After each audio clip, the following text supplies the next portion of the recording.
Four हमें Galactus, silver surfer और retro futuristic alternate universe तो दिखने ही वाला है, पर इन सब के साथ साथ शायद हमें मार्वल यूनिवर्स का सबसे ओवर पावर्ड कैरेक्टर दिखने वाला है, जो है रीड रिचर्ड्स और सू स्टॉर्म का बेटा फ्रैंकलिन रिचर्ड्स। एक ऐसा बच्चा जो पैदा होते ही कॉस्मिक एंटिटीज की नजर में आ गया, जिसके पास रियलिटी को मैनिपुलेट करने की पावर्स है, जो अल्टरनेट फ्यूचर्स को देख सकता है और जो एक पूरा मल्टीवर्स तक क्रिएट कर चुका है। आखिर फ्रैंकलिन रिचर्ड्स का असली पोटेंशियल क्या है और एमसीयू में इसका क्या रोल हो सकता है? क्या एवेंजर्स सीक्रेट वॉर्स के एंड में सब कुछ यही सही करेगा? तो चलिए इस इनक्रेडिबल कैरेक्टर के बारे में डिटेल में बात करते हैं। तो सबसे पहले हम ये जानेंगे कि क्या और कौन है फ्रैंकलिन रिचर्ड्स। तो फ्रैंकलिन रिचर्ड्स रीड और सू का बेटा है, जो कि पैदा ही हुआ था बियॉन्ड ओमेगा लेवल पावर्स के साथ। तो सू जब प्रेग्नेंट थी तब उसके कॉस्मिक म्यूटेशन की वजह से उसकी प्रेगनेंसी में कॉम्प्लिकेशंस आ जाती हैं, जिसे ठीक करने के लिए रीड और उसके दोस्त नेगेटिव जोन जाते हैं कॉस्मिक आर्टिफैक्ट लाने के लिए, जिससे सू की प्रेगनेंसी को स्टेबल किया जा सके।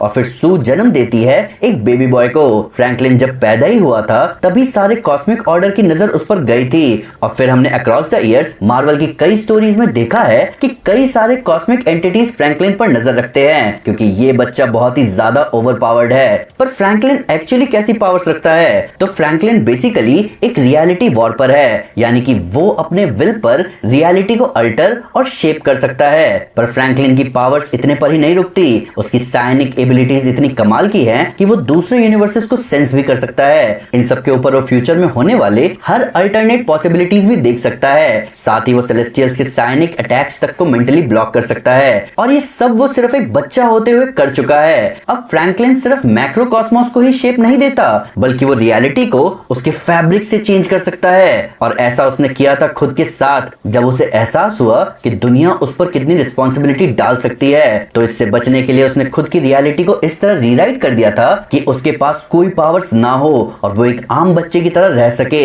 वो रीराइटिंग इतनी कमाल की थी कि उसने अपने जेनेटिक स्ट्रक्चर से ही सुपर पावर्स को हटा दिया था। पर फ्रैंकलिन का किस्सा इससे भी आगे जाता है। फ्रैंकलिन अनजाने में एक पूरा यूनिवर्स बना चुका है। वो खुद से खुद की पावर्स को रिस्ट्रिक्ट करता है ताकि उसे ज्यादा काम ना करना पड़े। टाइम में, मल्टीवर्स में कहीं भी वो आ जा सकता है। इनफैक्ट वो खुद को एडल्ट बना सकता है। फ्रैंकलिन की पावर्स इतनी ज्यादा है कि इसे कभी मेन टाइमलाइन में एडल्ट नहीं दिखाया जाता। और जब भी हमने कभी एडल्ट फ्रैंकलिन को देखा भी है तो या तो वो फ्यूचर का फ्रैंकलिन होता है या फिर फ्रैंकलिन खुद को थोड़े वक्त के लिए एडल्ट बना लेता है। वहीं अगर हम फ्रैंकलिन के म्यूटेंट साइड की बात करें तो फ्रैंकलिन बियॉन्ड ओमेगा लेवल का बताया जाता है, यानी कि उसकी पावर्स किसी भी म्यूटेंट हायरार्की में रजिस्टर ही नहीं की जा सकती। और कॉमिक्स में गैलेक्टस ने फ्रैंकलिन को बताया भी है कि उनकी डेस्टिनी है कि वो और फ्रैंकलिन दोनों सब कुछ के खत्म होने तक एग्जिस्ट करेंगे और पूरे क्रिएशन को खत्म होता हुआ देखेंगे।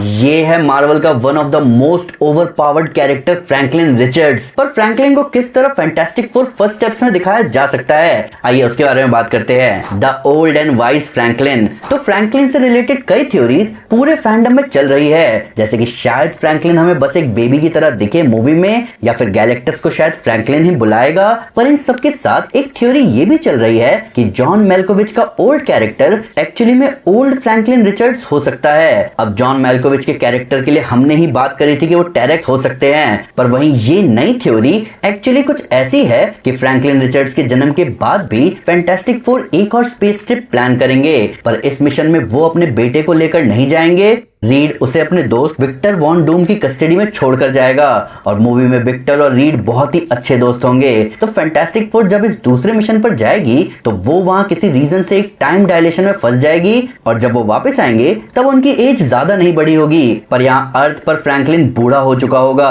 और अब बहुत ही ज्यादा पावरफुल और नॉलेजेबल बन चुका होगा। बूढ़ा फ्रैंकलिन उन्हें बताएगा कि किस तरह उनके चले जाने के बाद कई साल तक विक्टर ने वेट किया और यही चीज एक्सप्लेन कर देगी कि क्यों डॉक्टर डूम रीड से 15-20 साल बड़ा दिखता है। अब टीजर में दिखा गैलेक्टस हमें तबाही मचाता हुआ नहीं दिख रहा। वहीं गैलेक्टस के सामने जो सिटी दिख रही है वो उतनी रेट्रो येट एडवांस नहीं दिख रही है, जिसका साफ मतलब है कि ये कोई और ईयर चल रहा है। और रीड की यहाँ गैर मौजूदगी के वक्त में अर्थ काफी बदल चुका है। तो मूवी में ऐसा दिखा सकते हैं कि ओल्ड फ्रैंकलिन और गैलेक्टस बहुत अच्छे दोस्त हैं और गैलेक्टस फ्रैंकलिन को इनकर्जन के बारे में वार्न करने आया है। अब इस बारे में जानते ही विक्टर अपने तरीके से इनकर्जन का का हल ढूंढने निकल जाएगा। फ्रैंकलिन ये बात अपने पेरेंट्स को बताएगा कि उनके इस यूनिवर्स का वक्त पूरा हो चुका है, इसलिए उन्हें यहाँ से निकल जाना चाहिए। और फिर फ्रैंकलिन ही अपने पेरेंट्स और उनकी टीम को उस अल्टरनेट यूनिवर्स से 616 में भेज देगा, क्योंकि मल्टीवर्स को बचाने के लिए रीड का जिंदा रहना जरूरी है। इधर हम देखेंगे कि फ्रैंकलिन ने उन्हें प्रेजेंट डे 616 में भेजा है और इस बार जब डॉक्टर डूम लौटेगा तो देखेगा कि उसका होम यूनिवर्स तबाह हो चुका है और इसके लिए वो रिस्पॉन्सिबल मानेगा रीड को।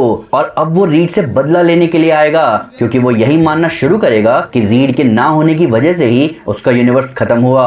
और फिर वो बैटल वर्ल्ड क्रिएट करेगा और साथ ही फ्रैंकलिन को वापस से रिवाइव कर देगा, पर एक बच्चे के रूप में। सीक्रेट वॉर्स के एंड में जब रीड और एवेंजर्स जीत जाएंगे तब वो किसी तरह फ्रैंकलिन की मेमोरीज को रीस्टोर कर देंगे। और जैसे ही ऐसा होगा फ्रैंकलिन दोबारा से पूरे मल्टीवर्स को क्रिएट करने में मदद करेगा, पर एक ऐसी रियलिटी के साथ जहां अब फैंटास्टिक फोर की स्टोरी इस यूनिवर्स में हुई थी। और ऐसा करने के बाद फ्रैंकलिन अपने पेरेंट्स को प्रेजेंट में छोड़कर वापस 60s में चला जाएगा। पर अब इस नए मल्टीवर्स वाले पार्ट पर फोकस करते हैं। फ्रैंकलिन वापस मल्टीवर्स को रीस्टोर करेगा, तो इस बात से तो हर कोई एग्री करेगा कि सीक्रेट वॉर्स के बाद एमसीयू किसी तरह से सॉफ्ट रिबूट तो होगा ही, क्योंकि इतने बड़े इवेंट के बाद सेम कंटिन्यूटी बनाए रखना बेतुकी लगेगी। और कॉमिक्स में भी तो ऐसा हुआ ही था, क्योंकि इतने बड़े इवेंट के बाद कुछ तो चेंजेस होंगे। एमसीयू में थोड़े ट्विक्स करने की तो जरूरत है, क्योंकि एमसीयू में अभी इतने सारे हीरोज ऐसे हैं जिन्हें अभी करंट स्टेट ऑफ इवेंट्स में सेट कर पाना और उन्हें इंपॉर्टेंस दे पाना मुश्किल हो रहा है। तो सीक्रेट वॉर्स के बाद जो अगला मल्टीवर्स बनेगा उनमें सारे हीरोज प्रोमिनेंट बनेंगे और फिर हमें नई कहानियां दिखेंगी, पर ये सब अचानक से वो कर नहीं सकते और इसी के लिए वो ला रहे हैं फ्रैंकलिन रिचर्ड्स को।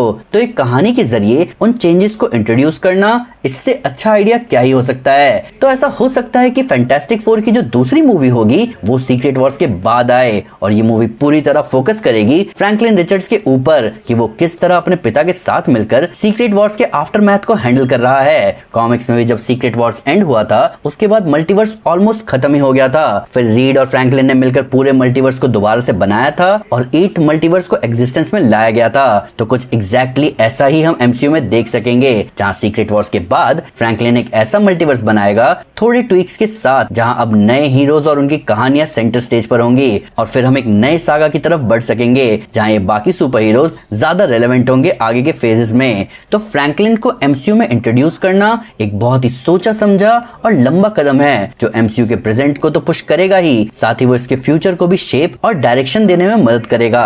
तो गाइस, फ्रैंकलिन रिचर्ड्स सिर्फ एक ओवरपावर्ड कैरेक्टर ही नहीं है, बल्कि ये एक ऐसा एंटिटी है जो कि एमसीयू के फ्यूचर को रीशेप कर सकता है। पर क्या हम एमसीयू में फ्रैंकलिन को एक रीबूट के मास्टरमाइंड की तरह देखेंगे? क्या फ्रैंकलिन ही सीक्रेट वॉर्स के बाद नए एमसीयू की शुरुआत करेगा या फिर इसका रोल कुछ और ही होगा?